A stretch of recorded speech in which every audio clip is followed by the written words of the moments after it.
আসসালামু আলাইকুম প্রিয় দর্শক, যেই জায়গাটা দেখতে পাচ্ছেন এটা কিন্তু হযরত আবু বকর রাদিয়াল্লাহু তাআলা আনহু মসজিদ থেকে, অর্থাৎ কাবা ঘরের সাথে যেই মসজিদে জামাত হয়, অর্থাৎ আপনারা জানেন হিজরতের রাত্রে নবীজি আবু বকর রাদিয়াল্লাহু তাআলা আনহু যে ঘরে এসে ডাকছিলেন, সেই ঘর এখন মসজিদে পরিণত হয়ে আছে।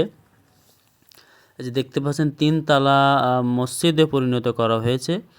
সেই মসজিদ আবু বকর থেকে আমি দেখাচ্ছি আপনাদের কাবা ঘরের কাবা চত্বরের পাশের বাহিরের দৃশ্য দেখতে পাচ্ছেন। মনোরম দৃশ্য, আল্লাহু আকবার। যারা এখানে এসেছেন তারা তো জানেন কত সুন্দর দৃশ্য। ৩ তালা থেকে কিন্তু মানুষগুলো ছোট ছোট দেখা যাচ্ছে। অসাধারণ একটা দৃশ্য। যারা এসেছেন এই যে তারা দেখেছেন, আর যারা আসেননি এই যে আবু বকর রাদিয়াল্লাহু তাআলা আনহু মসজিদের ভিতরের দৃশ্য আপনারা দেখতে পাচ্ছেন। এখানেও কিন্তু আলাদা একটা ফিলিংস, এটা আরাম এবং নামাজ পড়তে খুব আরাম লাগে, ভালো লাগে এবং সুন্দর পরিবেশ। হাজী সাহেবরা কিন্তু দেখতে পাচ্ছেন তারা নামাজের অপেক্ষায় বসে আছে। এত সুন্দর জায়গাটা, আপনারা সকলে আসেন, দেখেন, আপনাদের ভালো লাগবে। আল্লাহ পাক কবুল করুক, আমিন।